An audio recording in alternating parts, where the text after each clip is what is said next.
Muy bien, muchachos, si nosotros tenemos esta reacción, ustedes con el conocimiento que tienen hasta el momento ya saben que el hidrógeno se viene aquí y el bromo se va acá. Ya saben que este es nuestro producto mayoritario.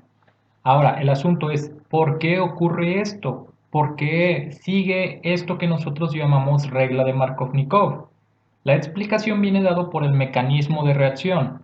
Así como cuando vimos el mecanismo por radicales libres para obtener compuestos halogenados, espero que se acuerden, donde nosotros teníamos cualquier alcano y lo hacíamos reaccionar, vamos a poner con cloro en luz ultravioleta, este era uno de los compuestos que obteníamos, ¿sí? Nosotros vimos cuál es el mecanismo de reacción, qué es lo que ocurre con el movimiento de los átomos y en específico el movimiento de los electrones, ¿sí? ¿Qué enlaces se rompen, qué enlaces se forman para obtener este producto?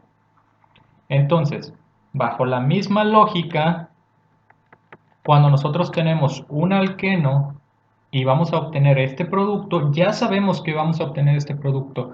¿Qué es lo que ocurre? ¿Cuáles son los movimientos de los átomos? ¿Cuál es el movimiento de los electrones para obtener específicamente de forma mayoritaria este compuesto? ¿Ok? Entonces, esto se explica con el mecanismo de reacción. Para ver el mecanismo de reacción, ustedes deben de recordar ciertas cosas. Primero, vamos a escribir la molécula de ácido bromídrico, por ejemplo. Y acá abajo también vamos a escribir una molécula diatómica de bromo. Ustedes deben de recordar cómo escribir los electrones que tiene cada uno de los átomos, ¿sí? Tenemos aquí los bromos que tienen todos sus electrones alrededor. Debemos de saber que cumplen la regla del octeto, ¿sí? Este bromo aquí tiene a su alrededor 6 electrones más 2 electrones con el enlace que está formando con el hidrógeno, ¿sí? Así el bromo tiene sus 8 electrones. Esto ya lo saben de química inorgánica. Y en esta molécula igual, tiene sus 6 electrones más 2 con el enlace que está formando con el bromo, ¿sí? De nuevo, si nosotros, yo les mostré una tablita, si nosotros estamos moviendo un solo electrón, ponemos una flecha con media cabeza, ¿sí? Eso significa que de los dos electrones que se están compartiendo aquí, un electrón se va a un bromo y otro electrón se va al otro bromo. Esto lo recuerdan del mecanismo de los radicales libres. De esta forma se obtienen dos radicales donde el bromo tiene 7 electrones en su último nivel, ¿ok?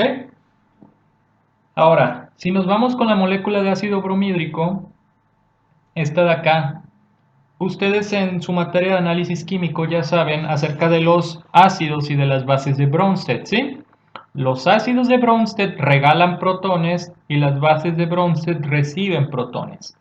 En este caso, el ácido bromídrico, el bromo, se lleva los dos electrones y ahora ya no es de media cabeza la flechita, tiene que ser de cabeza completa.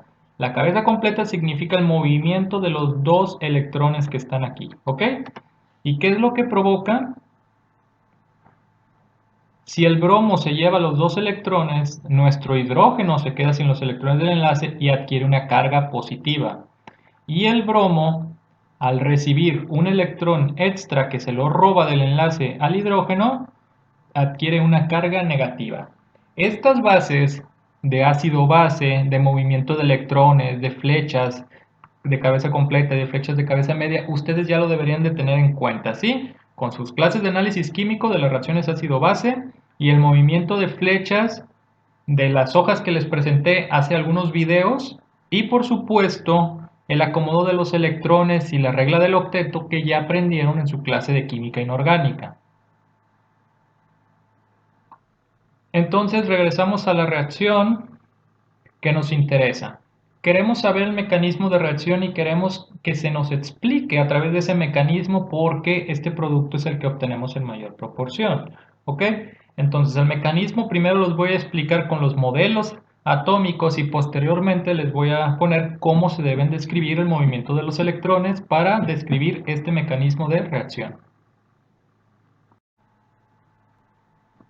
Muy bien, muchachos, otra cosa que ustedes deben de recordar para ver el mecanismo de reacción Es acerca de la estabilidad de los compuestos. Si recuerdan el mecanismo de los radicales libres, aquí imaginemos que tenemos esta estructura y ese carbono de aquí está formando un enlace con un hidrógeno. Pero ¿qué es lo que pasa? Si nos llevamos al hidrógeno con todo y su electrón, entonces vamos a formar un radical libre. Eso ya lo habíamos establecido en ese mecanismo de reacción.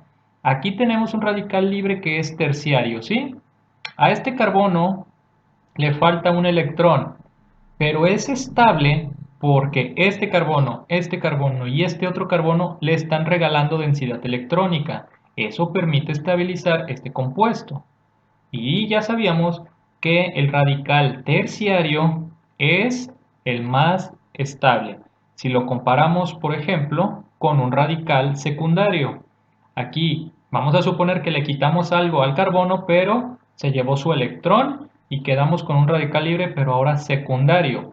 El terciario es más estable porque tres carbonos le ayudan con densidad electrónica.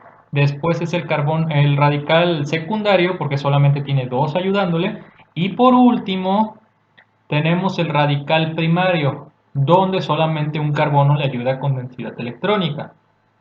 De nuevo, radical terciario es más estable que el secundario y es más estable que el primario.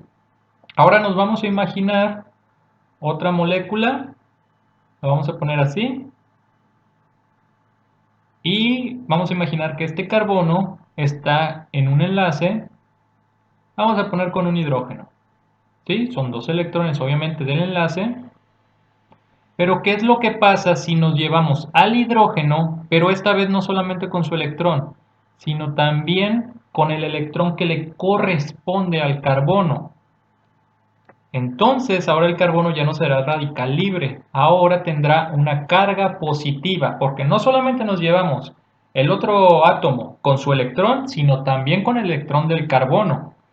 Esto se llama carbocatión, muchachos, ¿sí? Y obedece las mismas reglas que el radical libre. Este es un carbocatión terciario. Este carbono, que es el carbocatión, recibe la ayuda de tres carbonos para regalarle densidad electrónica, para regalarle un poquito de la nube electrónica y contrarrestar la carga positiva. Eso significa que el carbocatión terciario es más estable que un supuesto carbocatión secundario. Y el carbocatión secundario es más estable que un supuesto carbocatión primario.